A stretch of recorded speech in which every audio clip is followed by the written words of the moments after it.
Avec vous sur Sud Radio pour le 10h midi, on est ensemble et on va faire le point sur le Ségur de la santé. Demain, grande manifestation nationale, 10 organisations dont les collectifs interurgences et interhôpitaux qui appellent les personnels et les usagers à se mobiliser pour que le gouvernement prenne en compte l'ensemble de leurs revendications. C'est évidemment une des grandes craintes des médecins, que ces promesses, que ces engagements ne soient pas tenus. André Grimaldi, bonjour professeur Grimaldi. Bonjour. Vous êtes professeur émérite de diabétologie au CHU Pitié-Salpêtrière, membre du collectif Interhôpitaux. Je signale votre ouvrage Santé Urgence. C'est un collectif sorti au tout début du Ségur aux éditions Odile Jacob.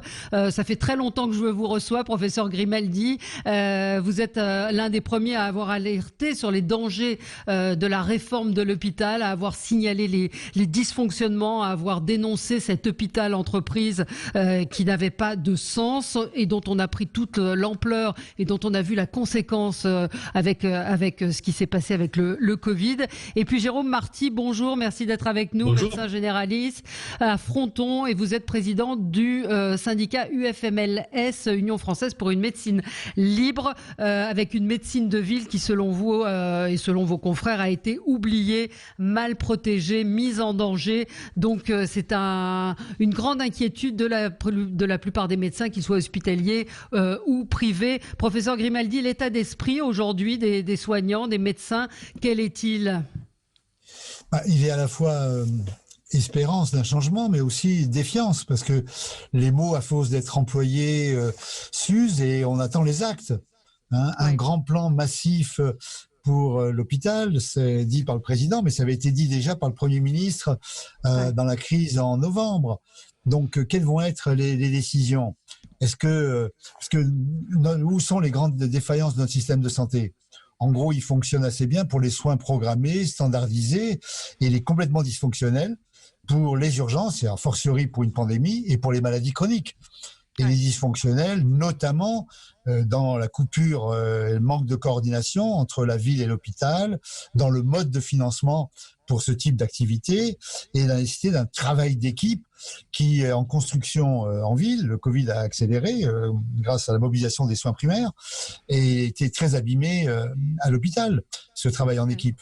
Donc c'est ça. Est-ce qu'on va tirer les leçons, voir ce qui marche et puis voir ce qui ne marche pas du tout, ou est-ce qu'on continue comme avant? Parce que le Premier ministre lui a dit le diagnostic était le bon, il faut seulement accélérer.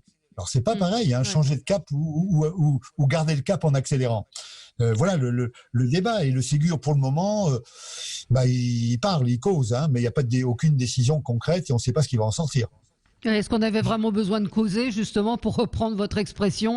Est-ce qu'on avait vraiment besoin de causer? On connaît, vous avez fait le diagnostic, si on reprend un langage médical, le diagnostic il est là, on connaît le malade, on se connaît les remèdes. Après, comme vous dites, il faut passer à l'action. Oui, mais en plus il y a un problème d'urgence, c'est-à-dire que l'hôpital va très mal. Alors il a été mobilisé parce que il y avait plus qu'une seule maladie qui était le Covid. Et parce que tout le monde s'est mobilisé, y compris avec l'aide des médecins libéraux. Donc tout le monde s'est mobilisé sur une seule maladie. Mais l'hôpital va mal. Il y a un traitement même d'urgence qui est les rémunérations. Vous savez que pour le salaire des infirmières, nous sommes en 28e position sur 32 pays de l'OCDE. Sur les embauches nécessaires, si c'est toujours pour une infirmière, pour 13 lits comme à l'assistance publique ou pour 15 lits comme à Nantes, ça n'ira pas, les conditions de travail seront toujours dégradées et les gens partiront. Et puis, il y a un autre problème qui est maintenant aussi les urgences. Et est-ce qu'on va continuer à fermer des lits, ce qui semble être la consigne, et y compris avec le Covid, même accélérons cette consigne pour n'avoir qu'un lit par chambre, donc fermons les lits et puis les malades resteront sur les brancards. Donc pas vraiment de il y avait des mesures d'urgence à prendre. Elles vont-elles être prises seulement indépendamment de la réflexion sur refonder notre système de santé, qui est un processus évidemment plus long. Donc le Ségur, quelque part, il est trop long pour des mesures d'urgence et il est trop court s'il s'agit de refonder le système de santé avec tous les acteurs. Jérôme Marty, docteur Marty, vous partagez cet avis? Je partage évidemment tout ce que vient de dire mon confrère le professeur Grimaldi, qui, on le sait, alerte depuis très longtemps là-dessus, comme on a pu le faire sur la folie de la T2A, sur la folie de l'hôpital industrie ou de l'hôpital usine, sur la folie en quelque sorte d'une médecine gouvernée uniquement par le côté économique. Vous savez que ça fait des années et des années qu'on nous a parlé d'efficience. On rappelle aux auditeurs que l'efficience, c'est faire mieux avec moins. Or, faire mieux avec moins, alors même que l'hôpital est à l'os, c'est extrêmement difficile et ce n'est plus concevable. Alors là, on est à un véritable tournant. Covid a été ni plus ni moins la concrétisation de tout ce qu'on craignait, c'est-à-dire qu'on savait qu'on avait une gouvernance hospitalière et une gouvernance de la médecine de ville qui était verticale et administrative, avec des soignants qui avaient perdu complètement la possibilité d'orienter le sens du soin, d'orienter le sens de la politique de santé, et on en est arrivé là à un besoin qui a été un besoin extrême de soignants, de mains qui soignent. L'administration a été totalement absente ou dans l'erreur. La bulle, en quelque sorte, la bulle administrative a explosé, un peu comme la bulle Internet a explosé en bourse. Là, c'est la bulle administrative qui a explosé, qui a montré qu'elle n'était absolument pas compatible avec la gestion de ce genre de crise. Et le système a tenu parce qu'il avait une certaine plasticité. Cette plasticité était due à l'adaptation des soignants, à l'adaptation de l'hôpital, à l'adaptation de la ville. Et on a bien vu que si les médecins, si les soignants, si les infirmières, si les brancardiers, si tous ceux qui font le soin avaient en quelque sorte la possibilité d'orienter le soin et d'avoir un pouvoir décisionnel, alors les choses allaient mieux. Alors la leçon qu'il faut tirer, c'est celle-là. Il faut certainement donner aux soignants, donner à tous ceux qui font le soin, la possibilité d'orienter le soin. Oui, et le Ségur, pour l'instant, n'apporte rien, n'apporte pas de réponse concrète. Le Ségur, là aussi, comme l'a dit le professeur Grimaldi, c'est beaucoup de paroles, beaucoup d'annonces, et puis surtout une grande crainte, qui est cette déclaration du Premier ministre, qui effectivement était de dire nos réformes sont les bonnes, nous allons accélérer. Alors là, ça part d'un très mauvais point, parce que les réformes actuelles ne sont que le strict continuum des réformes de Marisol Touraine, qui elle-même était le strict continuum des réformes de Mme Bachelot avec l'hôpital des patients santé territoire, qui nous a amené à la T2A et à la création des ARS, qui elle-même n'était que le strict continuum des plans Juppé avec l'ONDAM. Or, tant qu'on ne sortira pas de ce sacro-saint dogme qui est l'ONDAM, l'Objectif national des dépenses d'assurance maladie, pour vos auditeurs, en 2 mots, on a une enveloppe qui est une enveloppe contrainte, à l'intérieur duquel toutes les dépenses de santé sont les principales dépenses de santé, dont les rémunérations des personnels et dont les tarifs. Et à partir de là, on lie nos tarifs et on lie nos rémunérations à l'état économique du pays, à l'état économique de l'assurance maladie. Et on voit bien que l'on va là vers un déficit extrêmement important de la sécurité sociale, puisqu'elle est en lien avec les cotisations et qu'on va avoir malheureusement beaucoup de chômeurs. Et donc, on peut se demander comment on va augmenter les rémunérations alors même qu'on va avoir ce trou de la Sécu qui va se creuser si l'on ne sort pas de ce dogme de l'ONDAM. Mmh.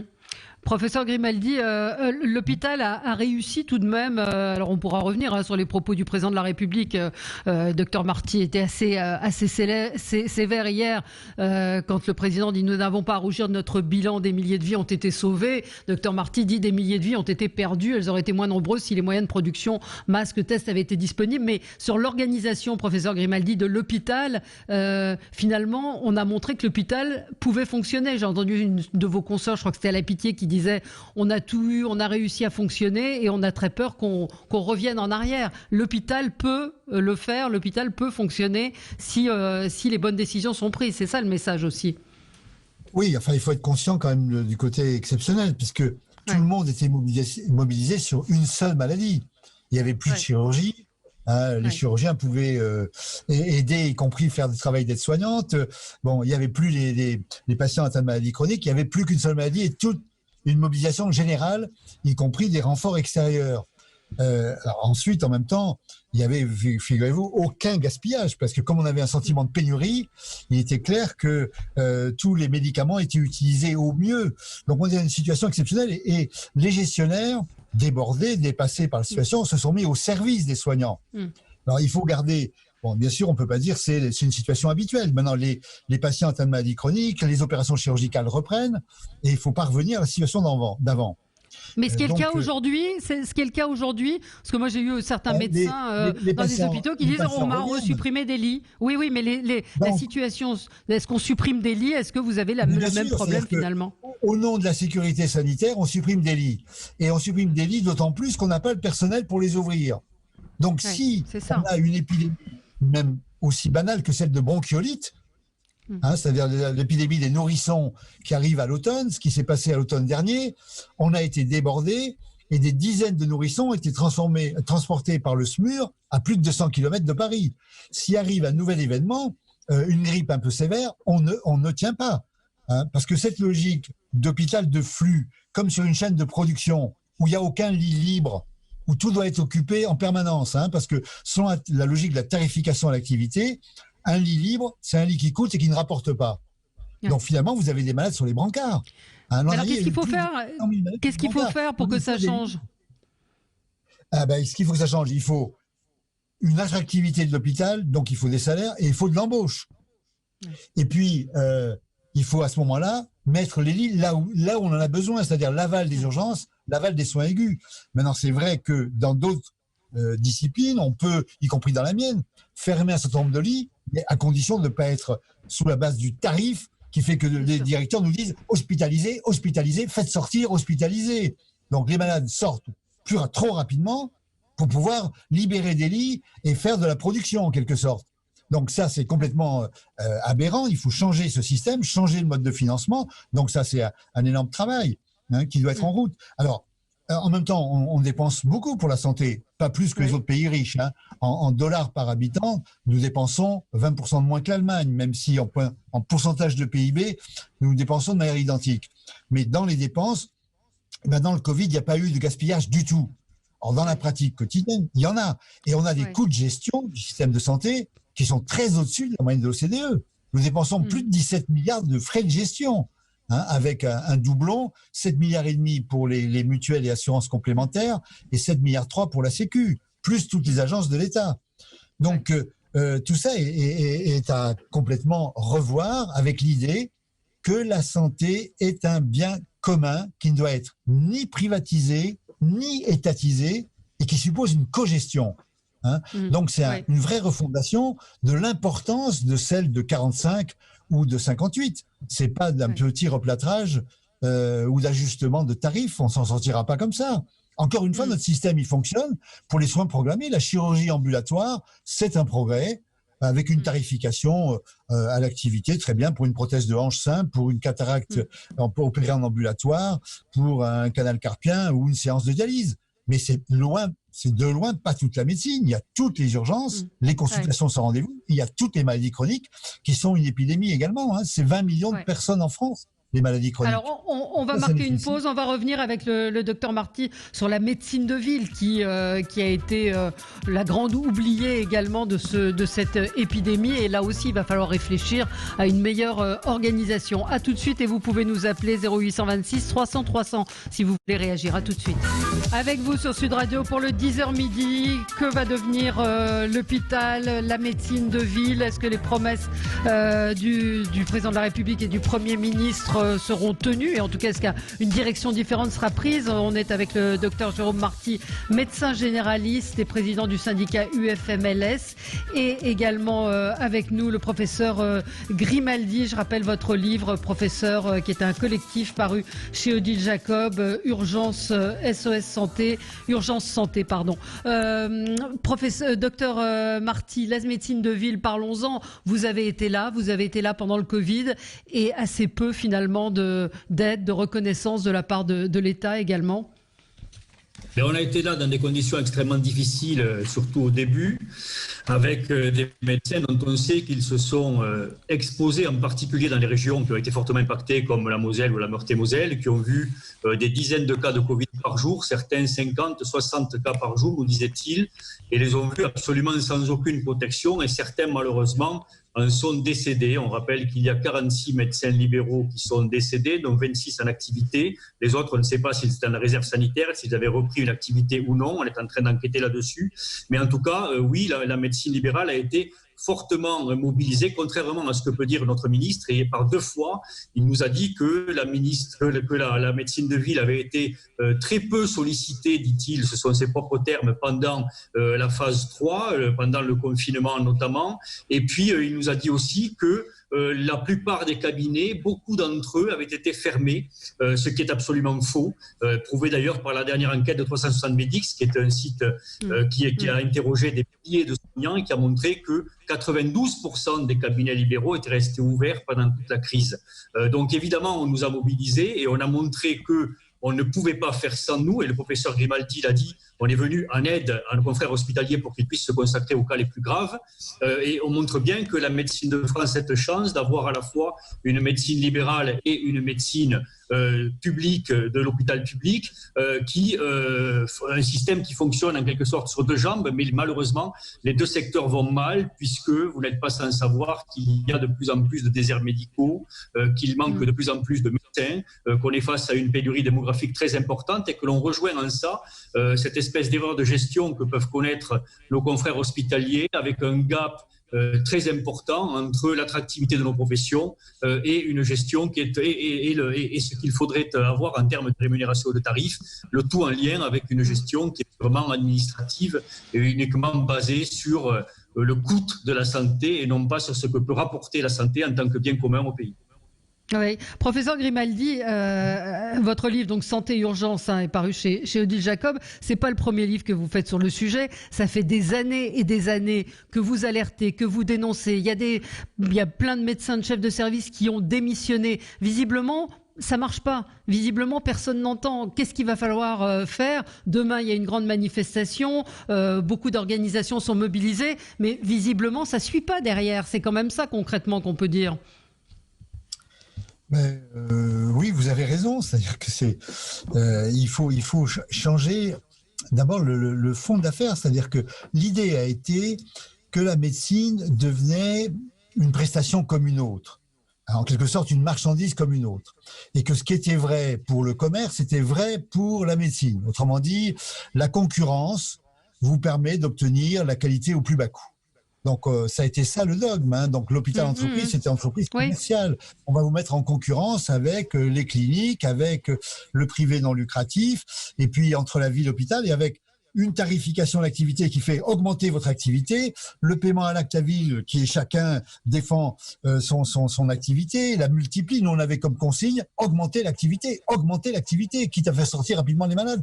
Il faut sortir de ça pour ceux qui n'en relèvent pas, encore une fois, les maladies chroniques, parce que les maladies chroniques, c'est une variabilité extrême. Il y a des malades qu'on peut voir 1 fois par an, 2 fois par an. Il y a d'autres qu'il faut voir plus longtemps. Bon, et à 25 € la consultation, c'est pas gérable. De même avec les tarifs hospitaliers. Hein. Donc, c'est le tarif qui guide la pratique médicale. Ouais. Oui, mais on l'a dit. Vous l'avez fait le diagnostic. Vous avez fait le diagnostic et vous avez le traitement. Donc, quand est-ce qu'on va se décider à administrer le traitement ? C'est ça la question. C'est quand est-ce que... Ouais. C'est ça la question. Oui, on réunit des Ségur. Ouais. Ça se heurte à des oppositions fermes. Hein. Vous avez le lobby des directeurs d'hôpitaux qui, pour beaucoup d'entre eux, sont très attachés à la tarification d'activité parce que ça leur permet de gérer l'hôpital comme on gère une entreprise. Et d'ailleurs, dans la loi, il est bien marqué qu'il n'y a pas besoin d'être un professeur de santé publique ou d'être formé en santé publique pour s'occuper d'un hôpital. Donc, de même que pour les ARS. Alors qu'il devrait être indispensable d'avoir une formation de santé publique. Bon, il faut une gouvernance partagée à tous les niveaux, y compris au niveau de la sécurité sociale. Hein. La sécurité sociale, elle est maintenant entre les mains de l'État et il n'y a pas de co-gestion avec les professionnels de santé ni avec les usagers. Hein. Ouais. Alors, Docteur Marty, pardon. Allez-y, les usagers se mobilisent. Ouais. Nous n'arrivions pas à changer les choses. Je peux que souscrire à ce que dit le professeur Grimaldi. Ça fait des années que l'on réclame cette cogestion tripartite entre les usagers, les représentants élus de la profession des soignants et l'État, en quelque sorte, par le biais de son administration qui est son relais. Et ça, c'est à tous les niveaux du soin qu'on doit l'avoir. C'est à la fois dans la direction hospitalière, c'est dans les directions des ARS, c'est à l'assurance maladie, effectivement, c'est à l'ordre, c'est partout où les décisions sont prises sur l'organisation du soin, on doit avoir ce triptyque. Mais ce triptyque doit aller très loin parce qu'on doit rentrer dans une démocratie sanitaire qui doit être une démocratie sanitaire mature. Ça veut dire que chacune des parties de ce triptyque doit avoir un droit d'opposition. Et le système ne peut avancer que si les 3 parties sont d'accord. Il faut que l'on rentre dans un cercle de confiance. On est dans une espèce de dynamique de défiance depuis des années. Le système achoppe à cause de cela parce que le décisionnaire principal, qui est l'administration, impose des oukases qui tombent en verticalité sur la tête des patients et des soignants, et on va à l'échec à cause de ça. Et vous comprenez bien que ce système-là, cette révolution systémique du système sanitaire, est quelque chose qui va prendre du temps, qui va demander à ce que l'on mette tout le monde autour de la table. Et quand on entend le ministre, autant que le Premier ministre, dire on va aller très vite, il faut que mi-juillet les décisions soient prises, on voit bien qu'on ne peut qu'aller à l'échec. Parce qu'on a 30 années d'erreurs sanitaires, 30 années d'échecs de politique de santé à nettoyer, et ça ne va pas se faire en quelques semaines, ça va se faire avec de la confiance, et la confiance, elle ne se décrète pas, elle se construit, parce qu'on ose avoir le courage de la feuille blanche, et on ose surtout avoir le courage de léguer un petit peu de son pouvoir, léguer un petit peu de sa responsabilité à ceux qui sont les seuls vrais experts du soin, qui sont ceux qui font le soin, que sont les soignants et les mains qui soignent, et puis ceux qui vivent le soin, que peuvent être les patients. Et il y aura du monde demain à la manif, professeur Grimaldi ? Je pense qu'il y aura du monde parce que à la fois des soignants, mais je pense aussi tous ceux qui ont envie de soutenir les soignants et qui comprennent. Enfin, c'est quand même un paradoxe, quoi. On sort d'une crise énorme. Tout le monde a applaudi aux 20h les soignants et il faut une manifestation. C'est complètement dingue. C'est complètement dingue. Quand on se dit évitons les rassemblements, mais on dit mais c'est indispensable.